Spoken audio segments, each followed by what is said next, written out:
अस्सलाम वालेकुम दोस्तों। जीएन स्टोरी टीवी में खुश आमदीद। प्यारे दोस्तों, पुराने ज़माने का जिक्र है। किसी राजा के देश में एक गवाला रहता था।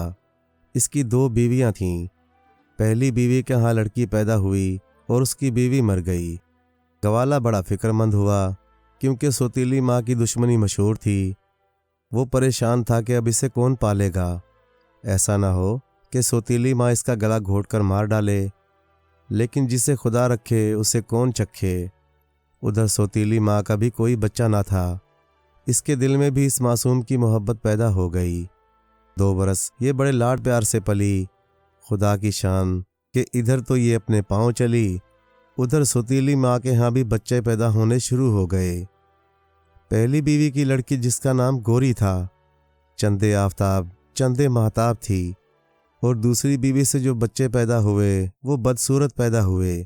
किसी की नाक पिचकी हुई, कोई भेंगी तो कोई काला कलोटा। अब ये सौतीली माँ गोरी से जलने लगी। हर वक्त मारती, बुरा भला कहती, खाने को ना देती। खुदा की कुदरत कि गवाला भी उन्हीं दिनों अंधा हो गया। बीवी गवाले के सामने बच्चों की तारीफें करती कि ऐसे खूबसूरत हैं, ऐसे प्यारे हैं, और गोरी की बुराइयां करती कि निगोड़ी मारी मुर्गी का बच्चा निकली, छोटी सी कैसी प्यारी थी, अब तो शक्ल देखने से घिन आती है। कहीं खुदा ना करे मेरे चांद के टुकड़ों को गहन ना लग जाए। अंधा गवाला सुनता और चुप हो जाता। इसकी आंखें तो रही ना थीं जो बीवी के कहने को झुठलाता।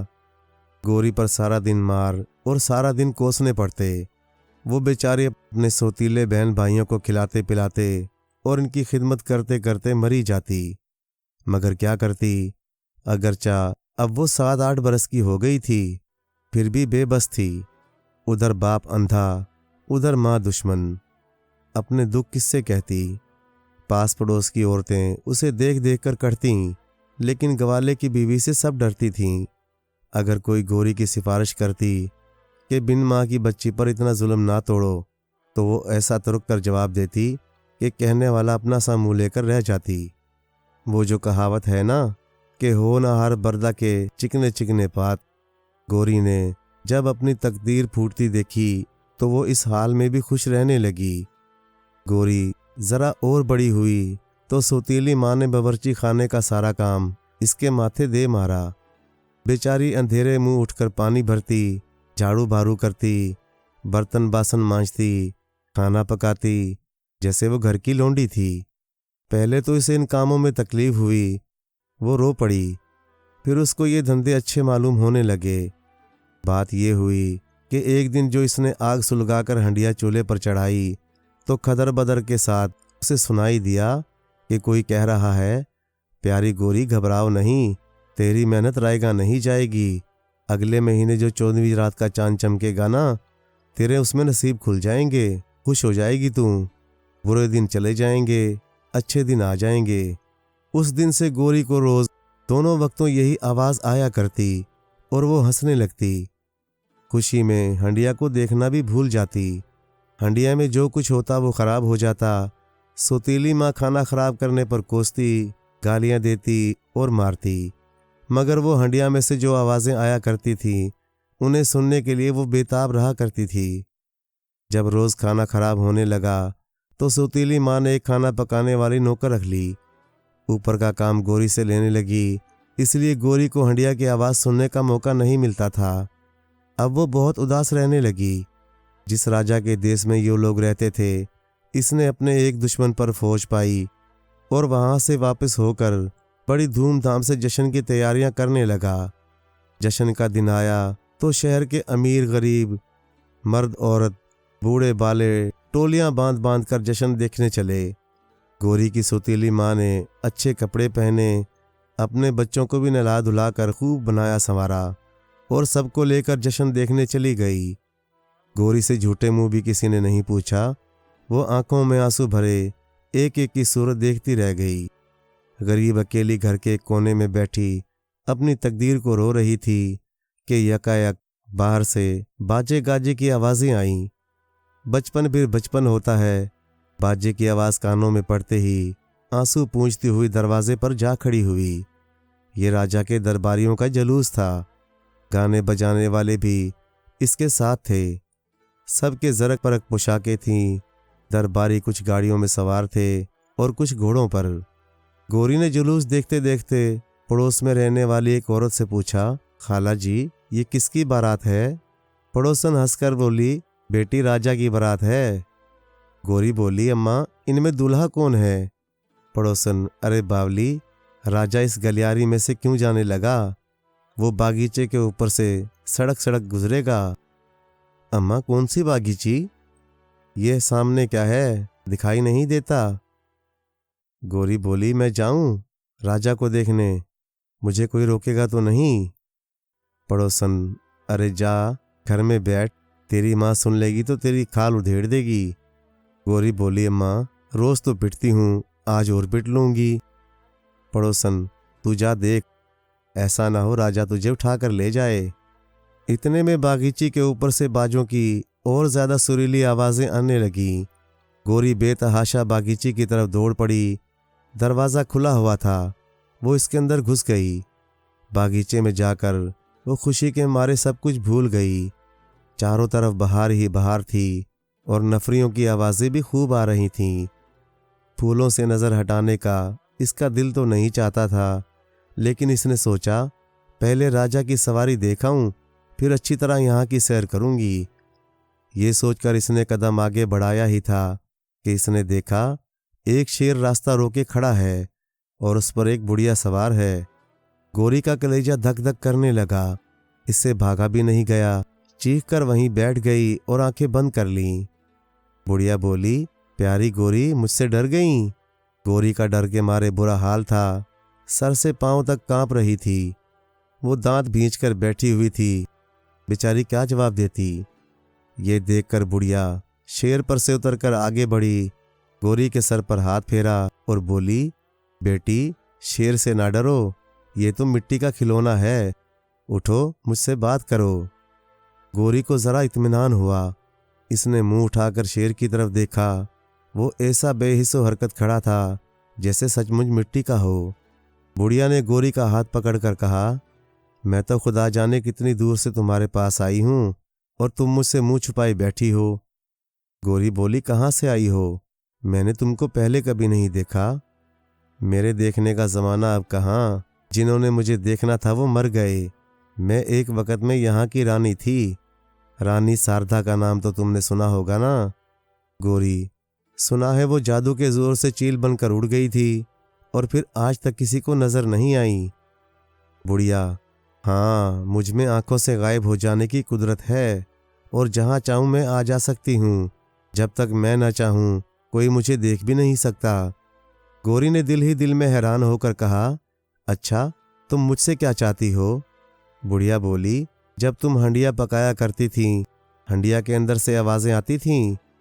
गोरी ने खूब गौर करके जवाब दिया, हाँ, आवाज़ें तो बहुत बार आती थीं।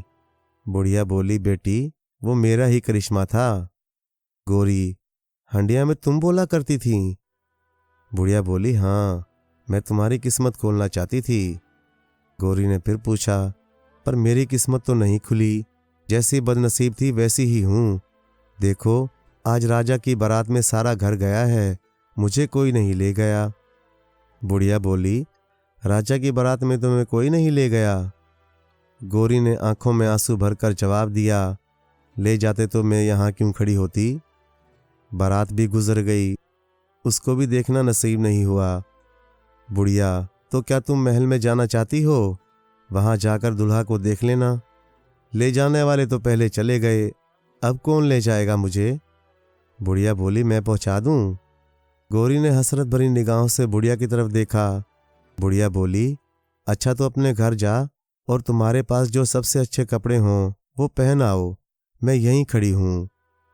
गोरी बोली, मेरे पास सिवाय इन फटे पुराने चीथड़ों के अच्छा बुरा तो कोई कपड़ा है ही नहीं। बुढ़िया बोली, अच्छा, ज़रा तुम अपनी आंखें बंद करो, जब तक मैं ना कहूँ अपनी आंखें मत खोलना। गोरी ने आंखें बंद कर लीं। बुढ़िया ने आसमान की तरफ देखा, ताली बजाई। आन की आन में गोरी परी बन गई। इसके बदन पर से चीथड़े झड़ गए। गोरी ऐसे कीमती और चमकीले कपड़े पहने हुए खड़ी थी कि राजा की महल वालियों ने पहने तो दूर की बात देखे भी ना होंगे। एक एक गहना इतना कीमती और बढ़िया था। बुढ़िया बोली, लो बेटी आंखें खोल दो।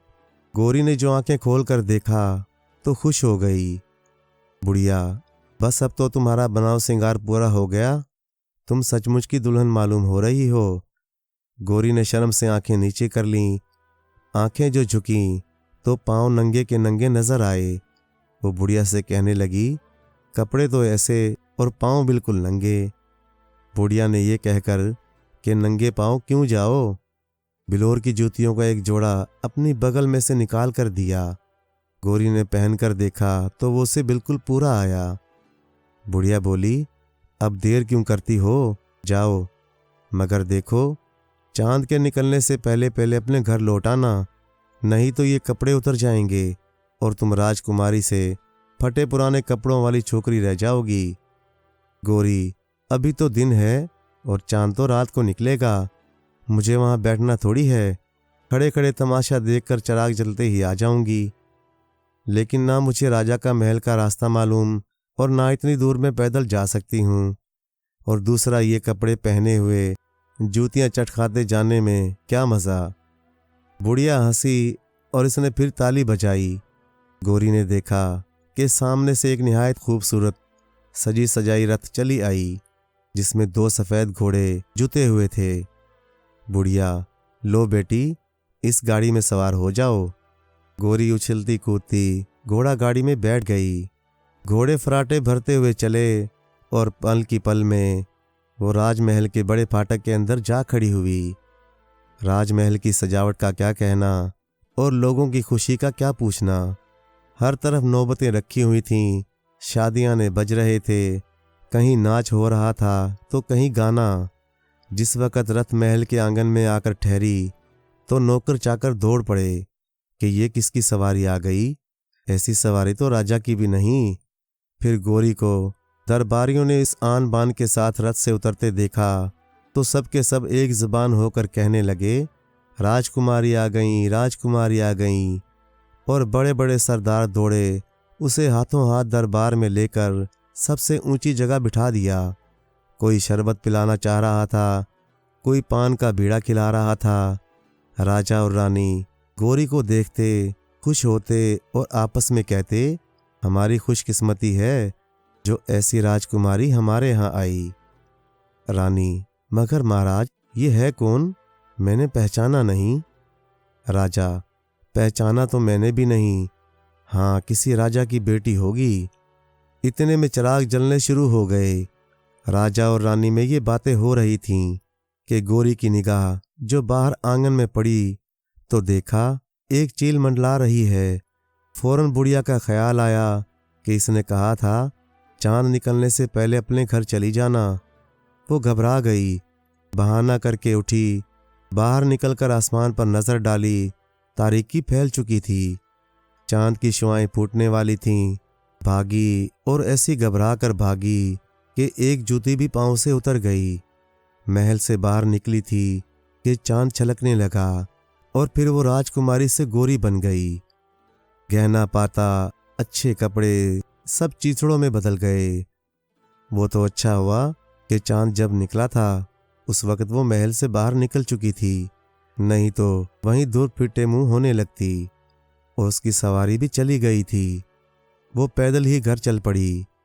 एक पांव से नंगी जूती, चूंकि बुढ़िया ने उसे अपने पास से दी थी इसलिए वो गायब नहीं हुई, मगर उसके दूसरे पांव की जूती इस भाग दौड़ में न जाने कहाँ गिर गई। वो दिल में सोच रही थी, शुक्र है बुढ़िया की करामत से उसे रास्ते में कहीं भटकना नहीं पड़ा। वो खैर से अपने घर पहुंच गई। उधर तो गौरी अपनी धुन में भागी जा रही थी, उधर दरबार से इसके गायब हो जाने पर बड़ा ताज्जुब किया जा रहा था। कोई कहता परी थी, चुप दिखाकर चली गई, कोई कहता जनातन होगी। गर्ज ये कि जितने मुंह उतनी बातें। राजा ने हुक्म दिया कि राजकुमारी को ढूंढो, जो उसे ढूंढ कर लाएगा उसे ढेरों इनाम दिया जाएगा। राजा बुढ़ा था, गौरी पर आशिक तो होने से रहा, फिर रानी को क्यों इसके गायब हो जाने की तिलमिला थी। इस मुल्क का राजा असल में बेऔलाद था उम्र के आखिरी हिस्से में इसके घर में चिराग जला, लड़की पैदा हुई, मगर खुदा ने उसे 8वें बरस ही उठा लिया। इसकी सूरत ऐन गोरी जैसी थी, ऐसी मिलती जुलती कि अगर वो जिंदा होती तो उसे छुपाते और इसे निकालते। राजा और रानी ने जब गोरी को देखा तो उन्हें अपनी बेटी याद आ गई और बेख्तियार ऐसी मोहब्बत पैदा हुई कि उसकी एक एक आन पर वारी सदके जाने लगे। और इस धोखे में दरबारियों ने गोरी को राजकुमारी कहकर गुल मचाया था और नौकर चाकर भी इसकी खातिरें कर रहे थे। अब जो एकदम से गोरी गायब हो गई तो राजा और रानी को ऐसा सदमा हुआ कि मुल्क जीतने की सारी खुशी जाती रही। दरबार से उठकर आए भरता वो अपने कमरे में जा लेटा। नींद तो क्या आती, करवटें लेने लगा। करवटें ले रहा था कि जो लोग गोरी की तलाश में भेजे गए थे उनमें से एक ने आकर अर्ज किया, अंदाता, राजकुमारी का तो कहीं खोज नहीं लगा, मगर इनके पैर की एक जूती मिली है। राजा ने मुंह से तो कुछ कहा नहीं, इशारा किया, जूती रख दो और चले जाओ। आने जाने वाले के बाद राजा ने जूती को कलेजे से लगा लिया।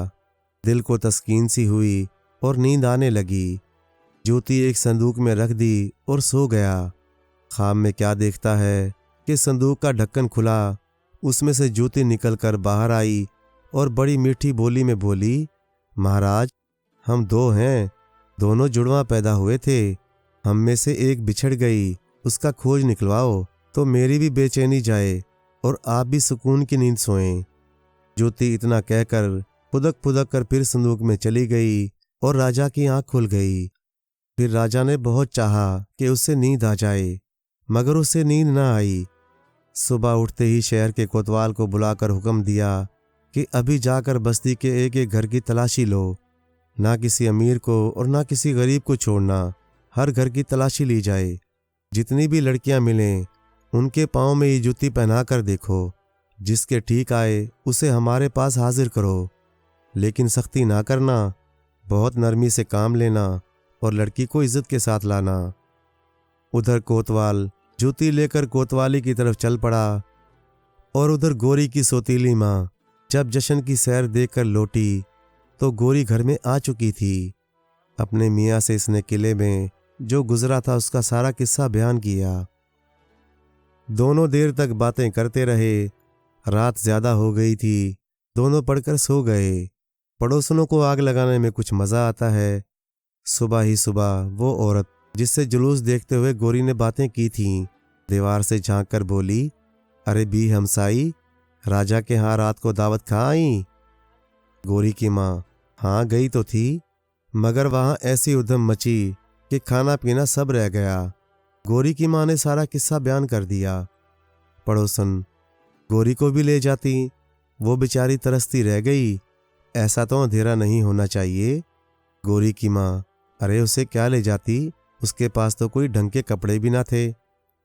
पड़ोसन, तुम नहीं ले गई तो क्या हुआ, उसने यहाँ से सब तमाशा देख लिया, एक जुलूस इधर से भी गुजरा था। फिर वो बागीचे में चली गई थी, वहां से राजा की सवारी भी देख ली। ये सुनकर गोरी की सौतेली माँ पर भूत सवार हो गया। गरीब गोरी को खूब मारा कि घर को अकेला छोड़कर क्यों निकली, कोई पकड़ ले जाता तो क्या होता, जाती कहाँ है अब, तुझे कोठड़ी में बंद करके रखूंगी। और गरीब को ईंधन की कोठड़ी में धक्का देकर ऊपर से कुंडी लगा दी। इतने में शोर मचा कि कोतवाल घरों की तलाशी ले रहा है। सब हैरान थे कि ऐसी क्या चीज जाती रही जो शहर भर में ढूंढ रहे हैं। कोतवाल ने सूरज निकलते निकलते शहर की तलाशी ले ली थी। कोई लड़की ऐसी नहीं मिली जिसके वो जूती ठीक आ जाती, किसी के तंग होती तो किसी के ढीली। तलाशी लेते लेते कोतवाल इस मोहल्ले में भी आन पहुंचा जहां गोरी का मकान था। कोतवाल दूसरे घरों की लड़कियों को देखता हुआ गवाले के घर में भी आ पहुंचा और बोला, अपनी सारी लड़कियों को सामने लाओ। गोरी की मां ने हैरान होकर कहा, कोतवाल जी, राजा का क्या खो गया जो तुम इस तरह ढूंढते फिरते हो, मेरी लड़कियां तो चोर नहीं हैं। कोतवाल, नहीं बहन जी, चोरी वोरी का मामला नहीं है। किले में एक राजकुमारी आई थी, फिर वो यकायक गायब हो गई। जाते वक्त उसके पाँव की एक जूती उतर गई और राजा का ख्याल है कि ये वो उसी की होगी जो कहीं गुम हो गई। मैं इस जूती को लिए फिर रहा हूँ, जिसके पाँव में वो ठीक आ जाएगी फिर मैं उसी को राजा के पास ले जाऊंगा। गौरी की माँ ने अपनी लड़कियों को बुलाकर कोतवाल के सामने कर दिया। कोतवाल ने हर एक के पाँव में जूती डालकर देखी, मगर वो किसी के ना आई। कोतवाल बोला, और कोई लड़की नहीं तुम्हारे घर में? गौरी की माँ ने कहा, है तो एक बर्तन मांजने वाली। कोतवाल बोला, उसे भी लाओ। गौरी की माँ ने सोचा कि ये गंदी संदी राजकुमारी थोड़ी हो सकती है। गौरी का बाप अंधा, जो अभी तक चुप बैठा था, अपने सफ़ेद दीदे चला रहा था और बोला, उसे भी दिखा दो ना, तुम्हारा क्या हर्ज है, उनकी तसल्ली हो जाएगी। गौरी की सौतीली माँ ने नाक भुएं चढ़ाकर कोठड़ी की कुंडी खोली और बुरा भला कहती हुई गौरी को कोतवाल के सामने ले आई। कोतवाल ने इसके फटे हुए कपड़ों का कुछ ख्याल ना किया और जूती इसके आगे रखकर कहा, अरे इसे तो जरा पाँव में डाल। गौरी ने अपनी जूती पहचान ली, पाँव डाला तो बिल्कुल ठीक था। गौरी दौड़ती हुई अपनी कोठड़ी में चली गई और जूती का दूसरा पैर लाकर कोतवाल के सामने रख दिया और बोली, मैं ही वो राजकुमारी हूँ जिसे तुम ढूंढ रहे हो। कोतवाल, तो चलो, महाराज ने तुम्हें बुलाया है। गौरी, राजकुमारियां कहीं इस हाल से राजा के पास जाया करती हैं? महाराज अपने जुलूस के साथ आएं और मुझे अपनी रथ में बिठा कर ले जाएं। गौरी की सौतीली माँ एकदम हैरान रह गई। इसका बस नहीं चलता था कि वो गौरी का गला घोंटकर मार डाले या कुएं में धक्का दे दे, मगर गौरी का बाप खुशी के मारे रोने लगा और कोतवाल से बोला, भैया जी कुछ ख्याल ना करो, इसकी माँ भी अगले जन्म में रानी थी। जो मेरी बेटी कह रही है जाकर वो महाराज से कह दो। कोतवाल दौड़ा हुआ किले पहुंचा। महाराज के कान लगे हुए थे। कोतवाल ने सारा माजरा बयान किया। राजा की सूखी खेती में पानी पड़ा। उसी वक्त हुक्म दिया कि जुलूस तैयार हो। उधर राजा ने दरबारी कपड़े पहने और अपनी रथ में सवार हुआ। उधर गौरी हैरान खड़ी थी कि राजा मुझे इन मैले कुचेले फटे पुराने कपड़ों में देखकर क्या सोचेगा और मैं इसके साथ रथ में बैठी कैसी लगूंगी। अभी गौरी ये सोच ही रही थी कि एक सफ़ेद चील आकर चिलचिल करती मंडलाने लगी और गौरी के चीथड़ों की सूरत बदल गई। वो पलक झपकते ही राजकुमारी बन गई। गौरी झमझम करते कपड़े पहने गहनों में लदी खड़ी थी। सौतीली माँ और सौतीली बहनें हसरत भरी निगाहों से उसकी तरफ देख रही थीं कि गली में शोर मचा, महाराज आए, महाराज आए, दाता आ गए, दाता आ गए। अभी 1 मिनट भी नहीं गुजरा था कि राजा की रथ अंधे गवाले के दरवाजे पर आकर रुकी। राजा अंदर आए, गौरी का चांद सा मुखड़ा देखा और खुशी से निहाल हो गए। प्यार किया, गोद में बिठा लिया और अपने साथ रथ में बिठाकर महल में ले आए। सारे शहर को हुक्म दिया कि खुशियां मनाओ। हर तरफ ढोल बाजे और नफरियां बजने लगीं। खुदा ने बिन माँ की बच्ची गौरी को सौतीली माँ के पंजे से छुड़ाकर राजकुमारी बना दिया और गौरी ऐश इशरत के साथ राजकुमारियों की तरह महल में रहने लगी। प्यारे दोस्तों, कहानी अच्छी लगे तो लाइक करें, चैनल को सब्सक्राइब कर दें और मज़ीद इसी तरह की किस्से कहानियाँ देखने के लिए देखते रहें GN स्टोरी TV। शुक्रिया।